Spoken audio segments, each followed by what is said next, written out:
우리가 오늘 살펴볼 이 사무엘상 15장은 하나님이 사울에게 말씀을 하시는 것으로 시작하고 있습니다.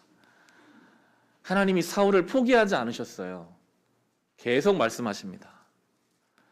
하나님이 무엇인가를 말씀하신다는 것이 하나님이 여전히 우리를 사랑하신다는 증거가 됩니다. 이 주일에 우리가 이곳에서 하나님 말씀을 듣고 있다는 것이요, 하나님이 저와 여러분을 사랑하신다는 확실한 증거입니다. 오늘 하나님 말씀을 통해서 우리에게 하나님이 여전히 우리의 삶에 개입하기 원하시고 우리의 삶에 하나님의 섭리가 있다는 것을 또한 증거하고 계시는 것이거든요. 하나님은 사울에게 아말렉을 진멸하라 라는 말씀을 이제 하십니다.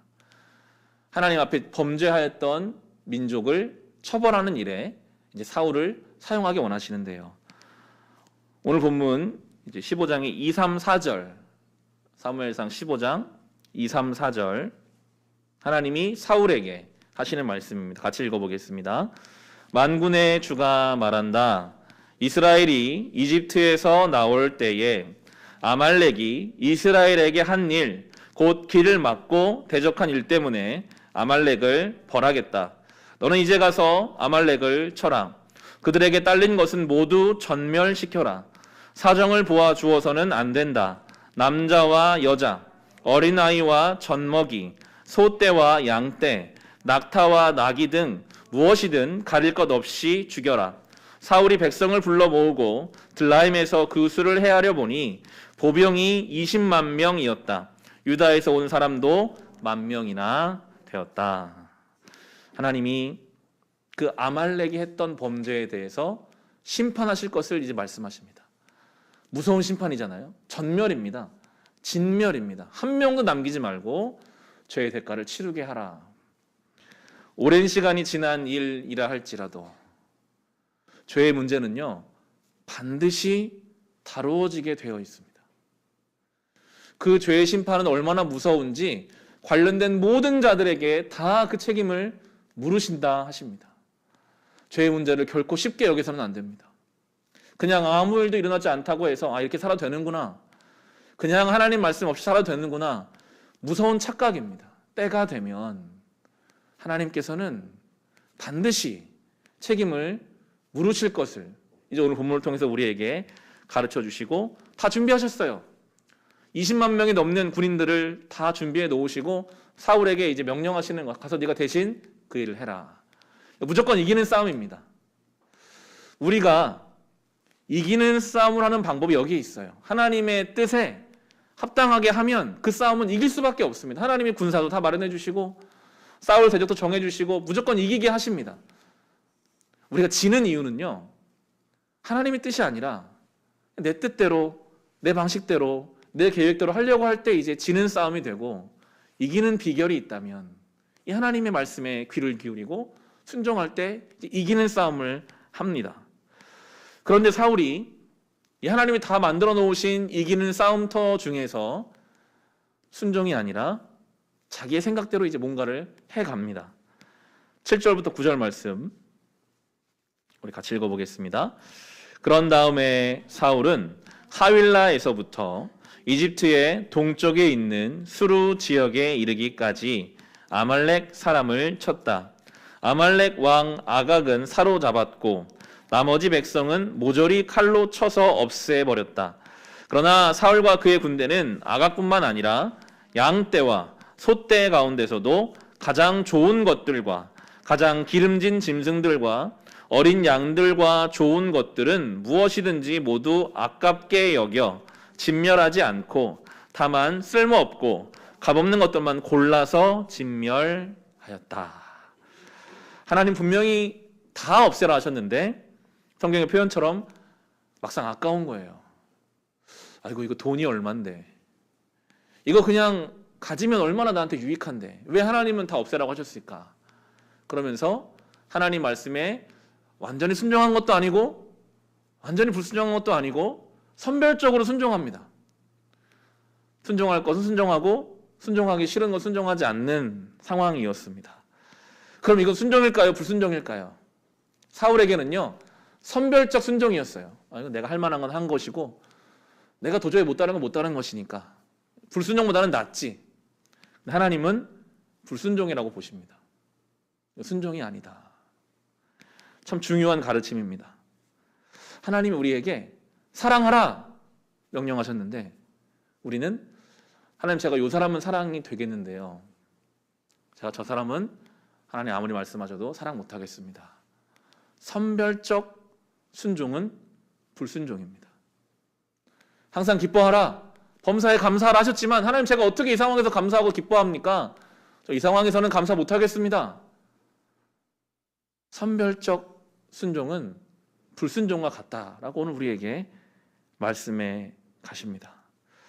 분명히 하나님 말씀을 들었는데도 자기 기준을 가지고 제대로 순종하지 않았을 때 그것이 하나님의 마음을 아프게 하고 주변 사람들의 마음을 힘들게 한다는 것. 10절 11절 이렇게 나옵니다. 주님께서 사무엘에게 말씀하셨다. 사울을 왕으로 세우는 것이 후회된다. 그가 나에게서 등을 돌리고 나의 명령을 따르지 않는다. 그래서 사무엘은 괴로운 마음으로 밤새도록 주님께 부르짖었다. 하나님 말씀이 들렸는데 아는데 내 기준 가지고 그 말씀을 순종하지 않으면요, 하나님을 후회시키는, 하나님을 후회하시는 분이 아니죠. 성령을 근심시키는 일입니다. 오늘도 뭔가 우리에게 말씀하시는데 분명히 알아들었어요. 그런데 어떤 나의 감정 때문에, 상황 때문에 여러 가지 핑계와 이유로 그 말씀을 들었어도 순종하지 않으면 그 성령을 근심케 하는 일이고 내 주변에 나를 마음 써주는 사람까지도 아프게 하는 일임을 오늘 우리에게 보여주고 계시죠. 사무엘이 밤새 기도하고 너무 안타깝잖아요. 자기가 세운 왕인데 찾아갑니다. 12절입니다. 사무엘은 사울을 만나려고 아침에 일찍 일어났다. 누군가가 사울이 갈멜로 가서 승전비를 세우고 나서 거기에서 떠나 계속 행진하여 길갈로 내려갔다고 전해 주었다. 밤새 안타까운 마음으로 기도하고 갔더니 이 사울은 승전비를 세우고 있어요. 이긴 것에 취해 있어요. 만족하고 있어요. 겉으로 볼 때는 이긴 것 같고, 겉으로 볼 때는 상대편 왕을 붙잡았고 엄청나게 많은 전리품을 챙겼고 승전비를 세우고 자기의 명예를 높이는 것처럼 보이지만 실상은 그는 영적으로 죽어가고 있습니다. 겉으로는 괜찮아 보여요. 속을 들여다보면, 그 내면을 들어가 보면 마치 예수님이 말씀하신 회칠한 무덤처럼 겉은 깨끗한데 그 속에는 사망밖에 없는 거예요. 죽음의 냄새만 가득 차고 썩어가고 악취가 진동하는 그런 상황이 지금 사울의 모습이었습니다. 이제 그 사울과 사무엘이 만났습니다. 13절 14절 같이 읽어보겠습니다. 사무엘이 사울이 있는 곳에 이르니 사울이 그를 보고 인사를 하며 말하였다.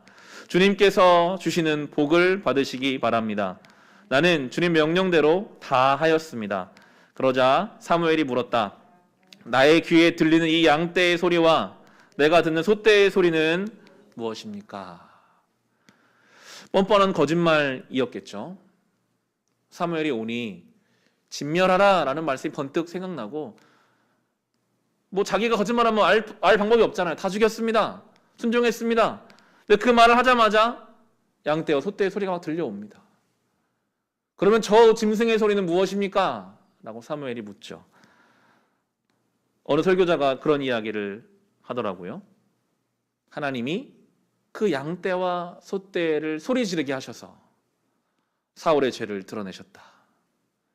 양떼와 소떼의 그 울부짖음을 통해 사울에게 회개를 촉구하시고 계신다.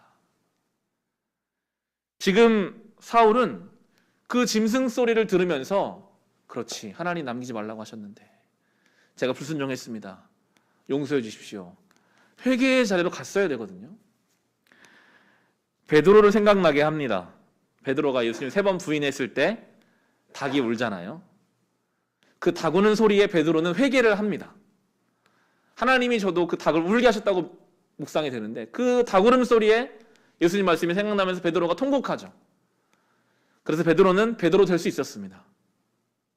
사울은 똑같은 상황 속에서 회개할 마음을 갖지 않고 그가 제일 잘하는 거 핑계대기 시작합니다. 15절 말씀인데요. 사울이 대답하였다. 그것은 아말렉 사람에게서 빼앗은 것입니다. 우리 군인들이 예언자께 섬기시는 주 하나님께 제물로 바치려고 양떼와 소떼 가운데서 가장 좋은 것들을 남겨다가 끌어왔습니다. 자기 이야기는 안 해요. 이 범죄의 중심에는 자기가 있는데 군인들이 한 것이고, 사실 하나님과 약속한 것은 내가 아니라 예언자 사무엘 당신이 하나님과 약속한 거 아니냐, 자기를 자꾸만 빼려고 합니다. 문제와 죄의 직면에서 그 죄의 문제를 아프더라도 도려내야지 사는데, 죄는요 참 무섭게도 자꾸만 회피하게 만들어요. 불편하거든요. 그 문제를 그냥 덮고 싶고 도망가고 싶고 피하고 싶어요. 아담이 범죄했을 때 그랬습니다. 도망가 버렸어요. 잘못했으면 잘못했다고 하나님께 이야기하면서 회개하는 것이 올바른 방향인데, 죄는 그냥 숨어, 덮어, 모른 척해, 핑계대, 끊임없이 우리에게 그런 방식을 요구하고 있거든요. 하나님은 사무엘을 통해서 분명하게 말씀하십니다. 무엇이 잘못됐고 어떻게 바꿔야 되는지. 17절, 18절, 19절인데요. 이게 참 우리에게도 중요한 말씀인 것 같아요. 같이 한번 읽어보겠습니다. 사무엘이 말하였다. 임금님이 스스로를 하찮은 사람이라고 생각하시던 그 무렵에 주님께서 임금님께 기름을 부어 이스라엘의 왕으로 세우셨습니다. 그래서 임금님이 이스라엘 모든 지파의 어른이 되신 것이 아닙니까? 주님께서는 임금님을 전쟁터로 내보내시면서 저 못된 아말렉 사람들을 진멸하고 그들을 진멸할 때까지 그들과 싸우라고 하셨습니다. 그런데 어찌하여 주님께 순종하지 아니하고 약탈하는 데만 마음을 쏟으면서 주님께서 보시는 앞에서 악한 일을 하셨습니까? 사울이 영적으로 깨어있었을 때를 먼저 말합니다. 당신이 스스로 하찮다고 생각했을 때, 사울이 짐짝 뒤에 숨어 있었거든요. 자기 스스로가 얼마나 무능한 사람인지를 잘 알고 있었을 때가 하나님의 은혜를 가장 많이 받을 때였어요. 하나님이 그의 기름 부어주셨어요. 은혜를 부어주셨어요. 능력을 부어주셨어요. 성도가 가장 안전할 때는요, 겸손할 때입니다. 하나님, 저 진짜 아무것도 못합니다. 하나님 도와주세요. 그때가 가장 안전할 때입니다. 가장 하나님의 기름 부으심 많을 때입니다. 사무엘이 그때를 이야기해요. 당신이 그런 사람이었지 않았느냐. 그리고 현재를 말합니다. 하나님이 지금 당신에게 말하는 것은 아말렉을 진멸하라는 것이었는데, 그게 분명한 하나님의 뜻이었는데 그 뜻대로 하지 않았거든요. 여러분, 지금 저와 여러분에게 하나님이 분명하게 요구하시는 바가 무엇인지에 대해서 우리는 고민해야 합니다. 사울은 하나님은 진멸하라 하셨는데 하나님의 뜻에 대해서 마음을 갖는 게 아니라 약탈하는 데 마음을 쏟고 있었습니다. 하나님의 뜻이 무엇인지, 내가 어떻게 순종할지에 마음을 써야 되는데 약탈하는 데 마음을 쏟아놓고 있었습니다. 오늘 우리에게 주시는 말씀인 것 같아요. 하나님이 우리에게 원하시는 바가 무엇인지 고민하고, 하나님, 제가 올해 벌써 3월이 다 지나가는데 제가 이 한 해를 어떻게 살면 좋을까요? 사울에게 아말렉을 진멸하라고 하신 것처럼 저와 저희 가정에 주시는 하나님의 뜻은 무엇입니까? 그런 기도, 그런 질문으로 성경을 묵상하는, 예배를 드리는 이 과정 속에서 우리의 마음을 거기에 쏟아야 하는데 우리는 엉뚱한 것에 마음을 쏟고 있지 않은지, 도대체 우리는 어디에 마음을 쏟고 있는지, 이 질문 앞에서 우리 스스로를 돌아봐야 합니다. 사울은 전혀 깨닫지 못하고 있습니다. 또 변명하고 핑계대고 결국 안 좋은 길로 계속 이끌어져 가죠. 이제 오늘 설교의 제목이기도 하고 사무엘상 전체 주제이기도 한 이 순종이 제다보다 낫다, 이게 20절부터 23절에 나오게 되는데 같이 한번 읽어보겠습니다. 사울이 사무엘에게 대답하였다. 나는 주님께 순종하였습니다.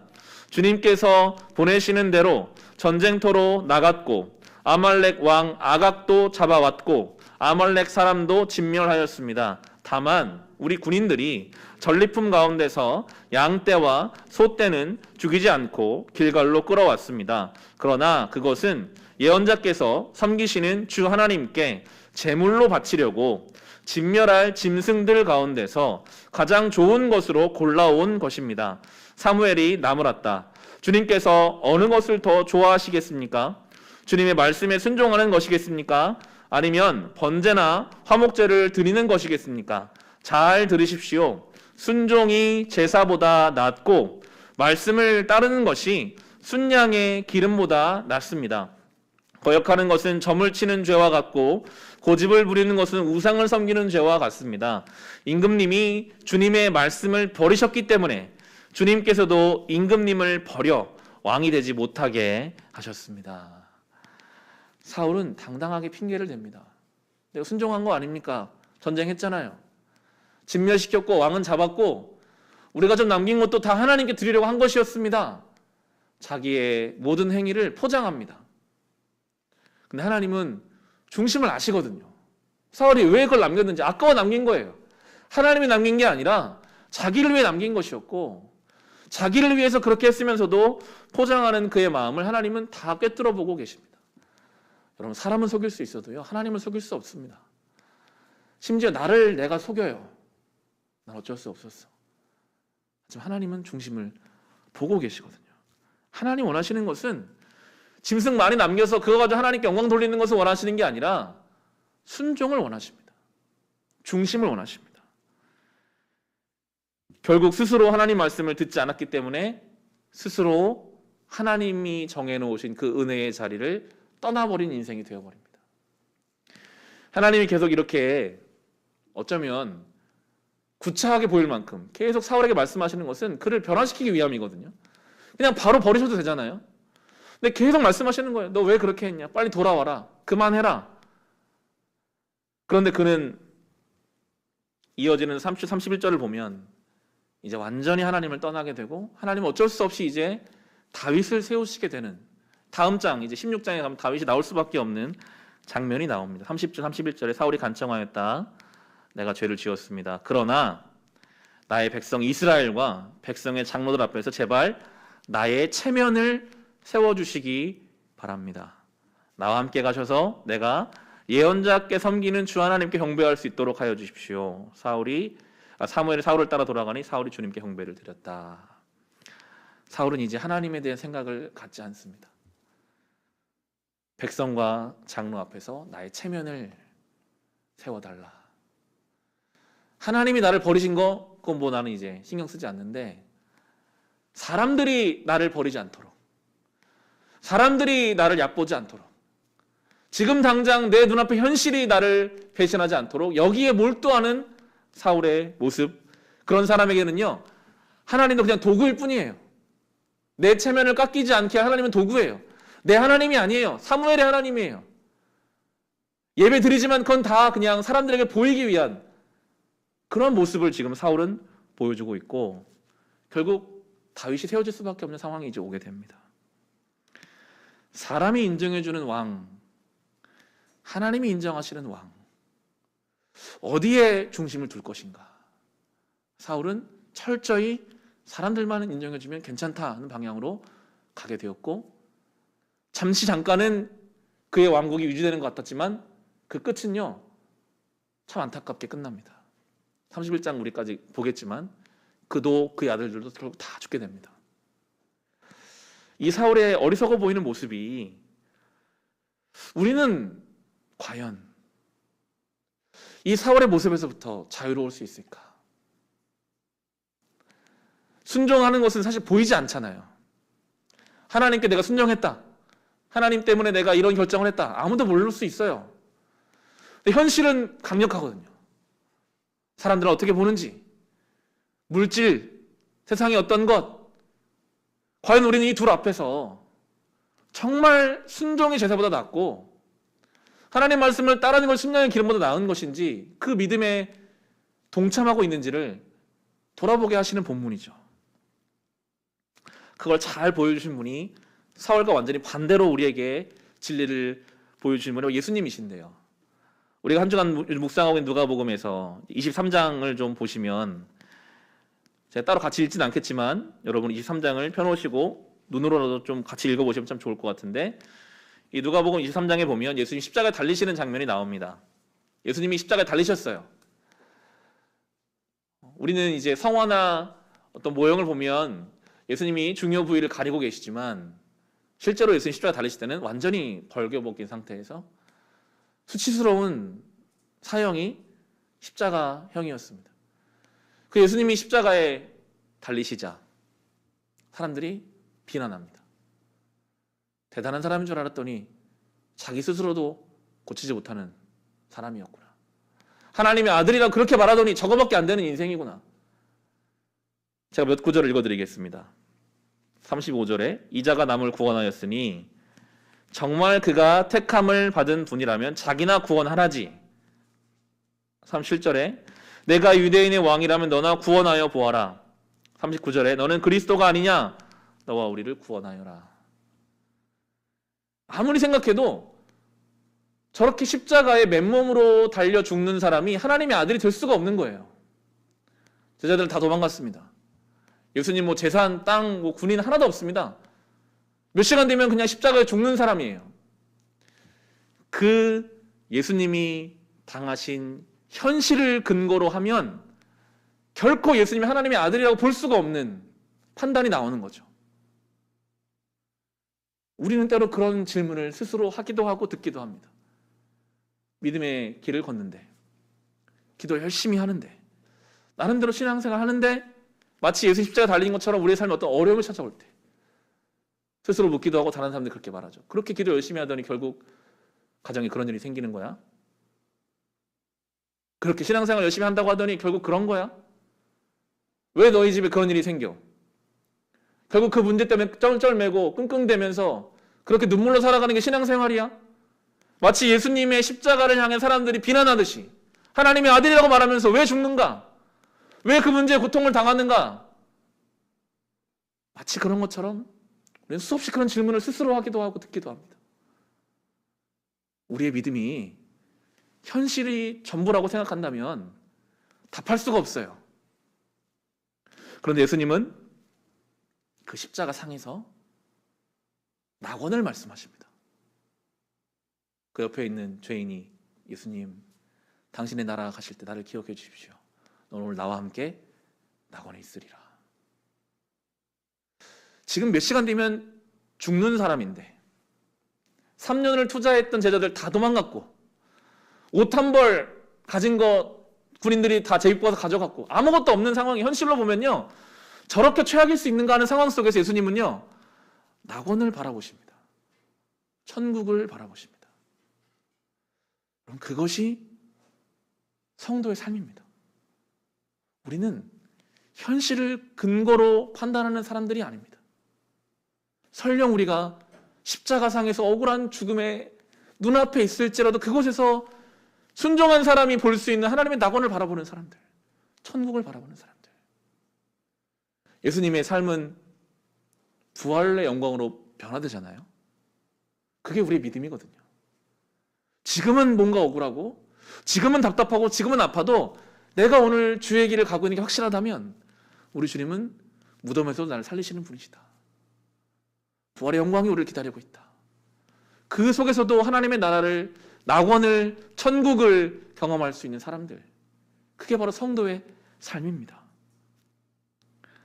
예수님이 십자가를 지고 언덕에 올라가시니까 많은 여인들이 울었다는 이야기가 23장에 나와요.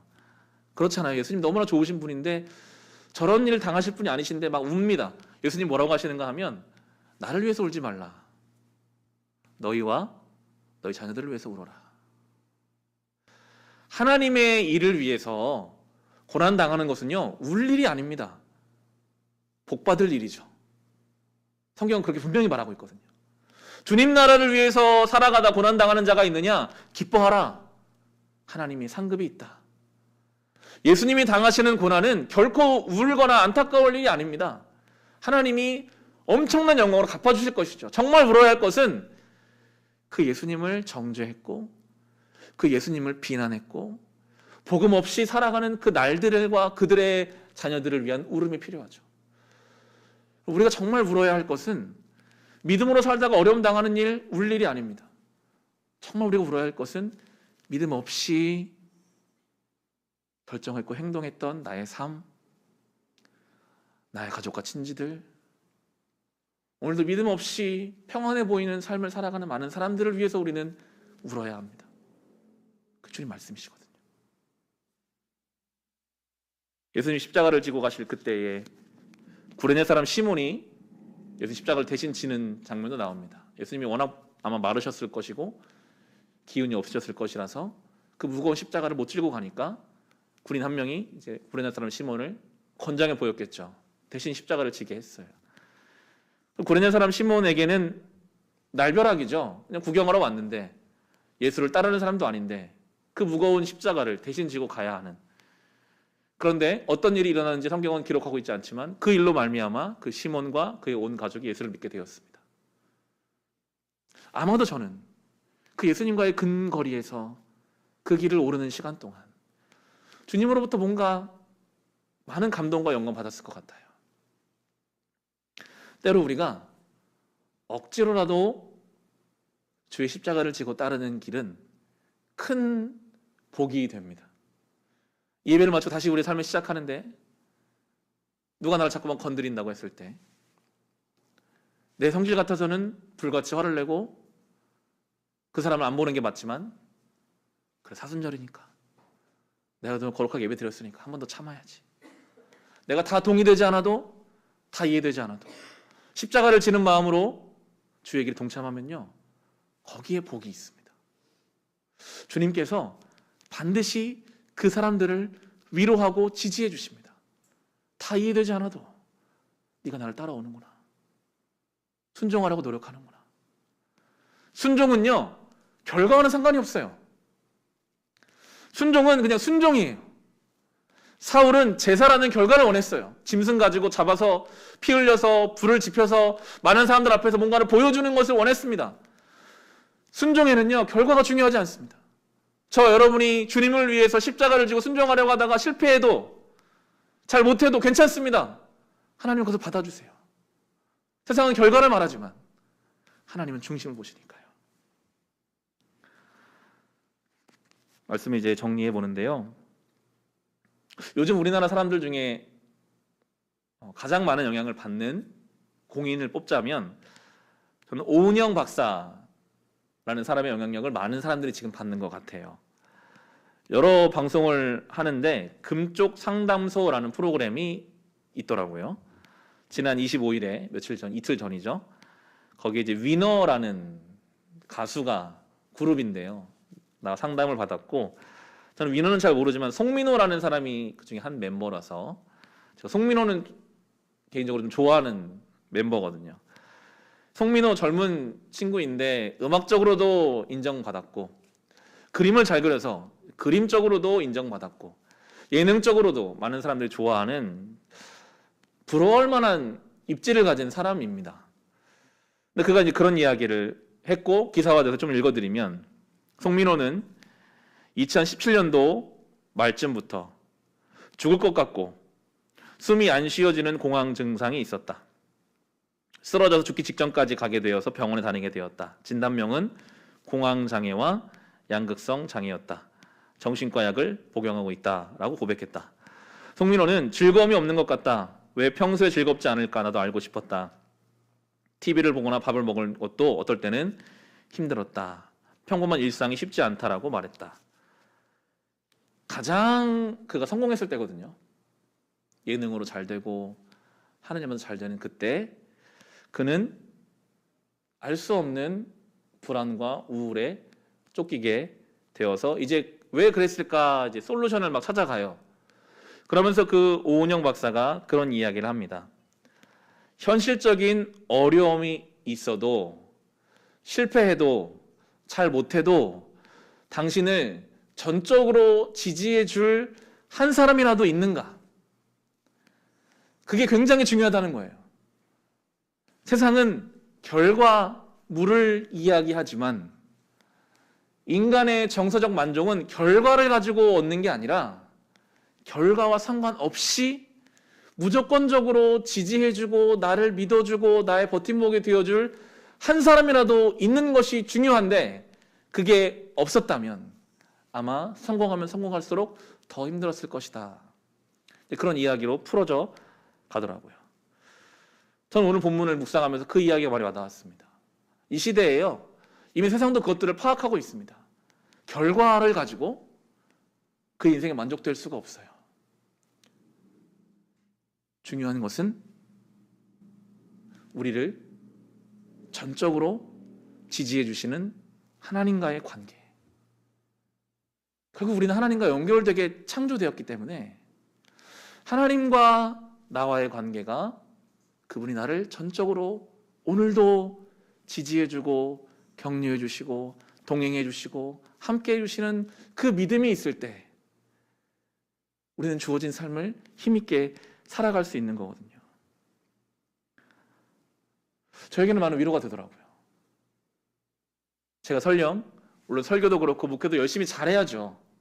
그렇지만 저의 믿음은 우리 하나님은 설령 내가 잘 못해도 좀 실수해도 좀 뒤처져도 다 사람들이 뭐라고 하더라도 우리 하나님은 괜찮아. 내가 그거 책임질 테니까 넌 다시 시작해라. 그게 복음이거든요. 이전 것은 지나갔으니 보라 새 것이 되었도다. 우리의 죄를 위해 예수께서 죽으셨고 우리는 그 믿음을 가지고 다시 오늘을 은혜 받은 자로 용서 받은 자로 순종하는 자로 살아가는 것. 사울은 그걸 잘 몰랐습니다. 당장의 사람들의 인정이 있어야만 자기의 인생과 왕위가 결정될 것 같은 착각 속에서 하나님으로부터 멀어져가는 치명적인 실수를 저지르고 결국 그의 인생은 점점 나중에 다윗과 비교하고 정신적으로 병들어가는 모습을 이제 보게 될 텐데요. 세상의 결과가 우리를 결코 책임져 주지 않습니다.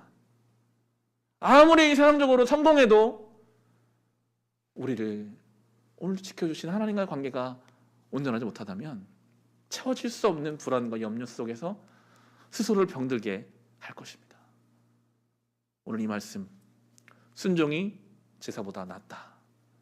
제사라는 눈에 보이는 것보다는 아무도 몰라도 오늘도 내 마음으로 하나님께 순종하고자 하는 그것을 더 기뻐하시는 우리 하나님이 나의 하나님이신 줄로 믿고 오늘도 이 하루를 또 새로운 한 주를 살아가는 저 여러분 될 수 있기를 우리 주님의 이름으로 축원합니다. 이 시간 주신 말씀으로 개인의 기도 제목으로